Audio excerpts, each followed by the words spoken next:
Good morning. We are going to talk about some tomatoes today.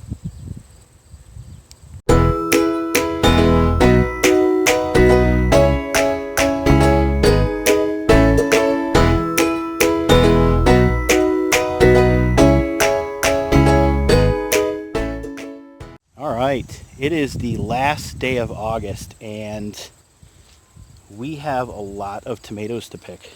And we today will be going through what we've picked so far this morning, how much we've picked, like the increase in amount of ripe tomatoes that need to be pulled off the vine, and what do you do with them when you get to a point where you can't keep up with the amount of tomatoes that are being produced or being ready to be picked off the vine. So let's go take a look at what we got today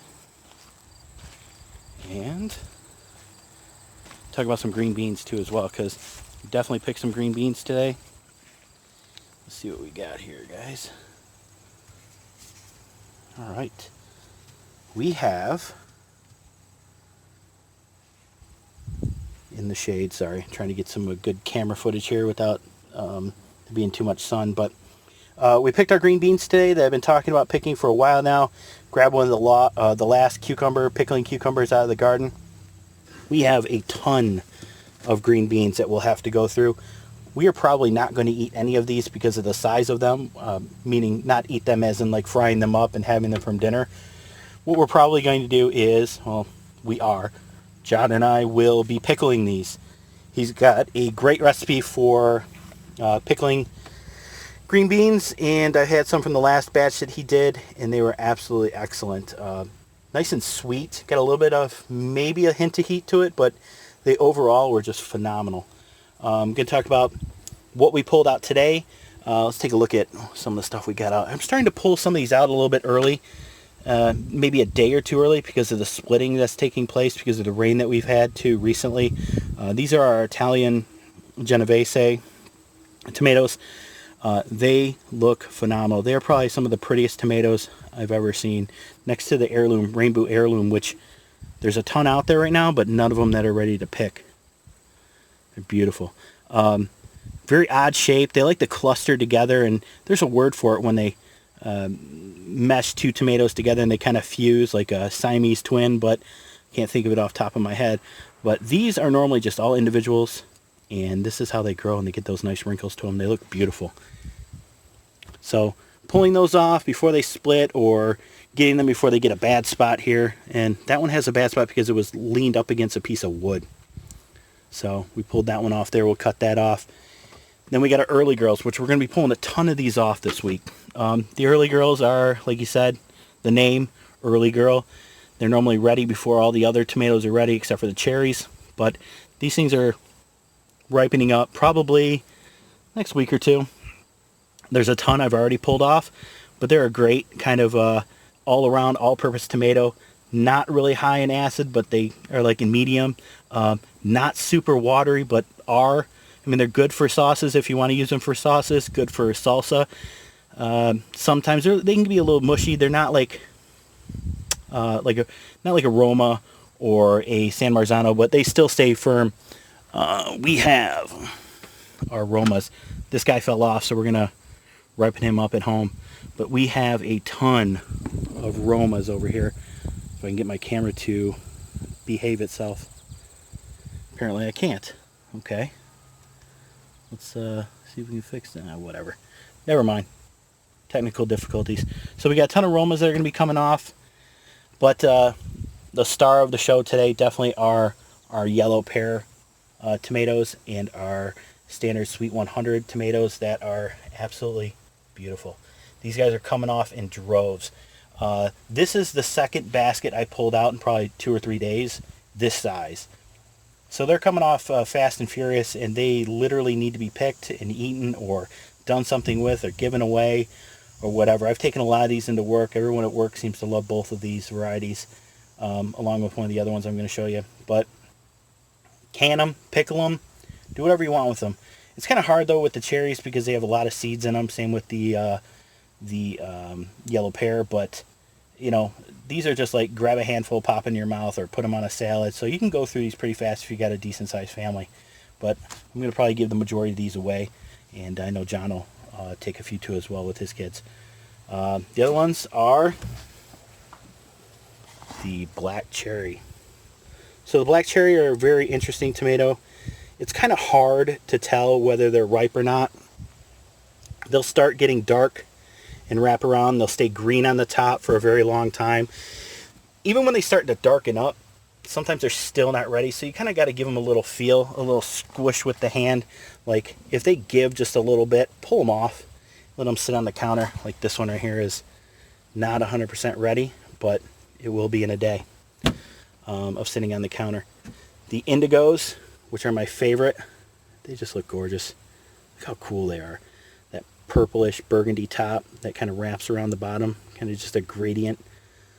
These are also amazing tomatoes. They are probably one of my favorite tomatoes to grow. You don't get a huge yield out of them, but I've had a plant last year that just was like an abundant amount of them. I was so surprised by it. But the other ones that I've had since then, not a huge yield.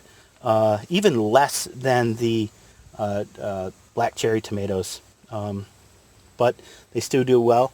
And then we have our standard cherry tomato, which are normally twice the size of the Sweet 100s. They're your salad tomato pretty much. And what else we have in here? We have Sweet 100, or I'm sorry, Sweet Heat Italian peppers. These look phenomenal. Turn total red, pull them off. This will turn red in a day or two, but these are just excellent. They're kind of like a bell pepper. They're an early bell, but what they have over the bells is they got a little bit of spiciness to them, and they get a little bit more of like a smoky flavor to them. These, man, you set these on a grill or on an open stove top, roast them up a little bit. They're absolutely phenomenal. Put them in a chili. You can do whatever you want with them. We got a ton of jalapeno that we pulled off last week. I gave those to John already. He's got them. He's going to be prepping a chili this week, and hopefully we can take a look at what that looks like when he's done with it. But last two zucchini, guys. These are the last two zucchini that are going to come out of the garden this year. I've had a ton of zucchini this year. Had a great run with the zucchini plants that we had. Lost a few plants, but other than that, one of the things that, you know, you can't give away enough of them, you can't eat enough of them because they are just phenomenal. Not too many seeds. Even when they got too big, they were actually really good. Chopped them up, threw them in a pan, stir fry them with a little rice, a little soy sauce, and they're just phenomenal. Probably the best ones I've ever had. Then we have this. So in our community garden, we have a lot of people that grow stuff, and maybe I'll take you down there. There's a guy down in the other end that he grows soil, man. His soil is so black, it's not even funny. And he grows zucchini, squash, peppers, all you name it, he grows it. But I mean, it's like he's got a competition going. His zucchini are probably the length of this. They are huge, monstrous. Why you would ever need a zucchini that large, I don't really know, but he grows them. And that one was just found out. Sometimes he pulls them and he leaves them out there. And he'll set them in the front pew and come down ground. But that's turning orange there, and that's why I wanted to show you this, is that this probably will not be good. Even though the color, like if it was all green like that, that'd be perfect. Because this is not a variant of zucchini that is supposed to be like bicolor or golden zucchini, and this is not it. This is a product of sitting too long, being out in the sun, but being still so solid that it's not going to turn to mush in the inside.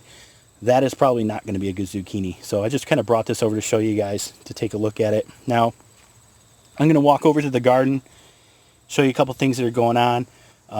Maybe show you quick progress on some of the pumpkins that are going on over here, which I always continually talk about. In last video, I talked about the pumpkin, but update on that too as well. There is one pumpkin that's ready to pull off, and I'm going to let John and his youngest son have the honors to pull that off. So barring any technical difficulties, I'm going to try and walk over here and get the camera to trace this way, but I don't know what's going on, man. Let's see. What is going on with this camera? So I'm using a gimbal, and wait, I think I got it.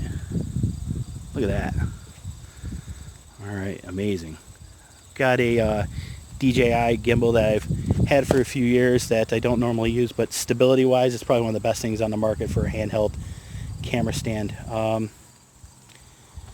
does tracing and all this other stuff with like images or like people's faces and things of that sort. But look at what we got going on here. Just unbelievable garden right now. Things are starting to die. And as I talked about in an earlier video about fighting that blight, like chasing after it and trying to keep control of it, I gave up. I'm giving up, guys. I'm going to let them die. I'm going to pull the fruit off and they'll be dead. Everything will be dead here in a month, or on its way out real close. So I am not going to try and keep up with cutting off the blight and things of that sort. I'm just going to let it go. So you're going to see a lot of this. I mean, it's just going to happen. I can't keep up with it. And at this point, we're not producing any more tomatoes. It's just pretty much the ones that are on there getting firmed up and turning color. Like that bad boy over there. Look at that. That's a big boy. So the war is over. I'm going to wave the yellow or the white flag and say, you won. But here it is. Here is our 1-star watermelon that is already ready to go.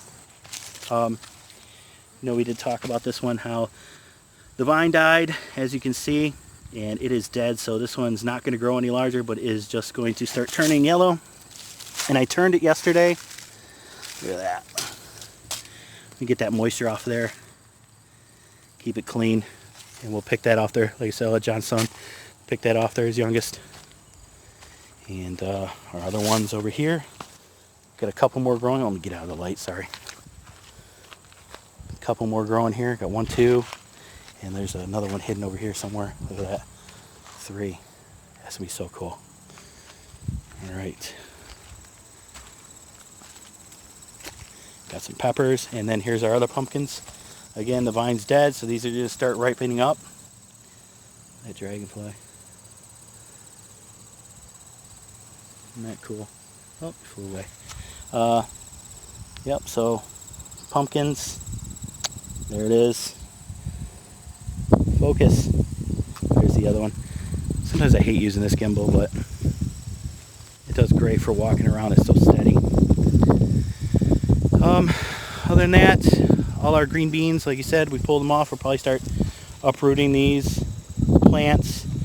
Let them finish off producing the ones that they have been kicking out. Peppers, getting ready to pick. Yellow, and then we got 3 reds. And we're pretty much done. It's just going to be about cleaning up now, guys. Get the stuff out of the garden that's no longer growing. Get the soil kind of just turned over a little bit. And make sure everything's ready for the fall. We'll luckily get this exact same spot next year as well. So that's about it, and I'll let you go, and we'll see you guys next time.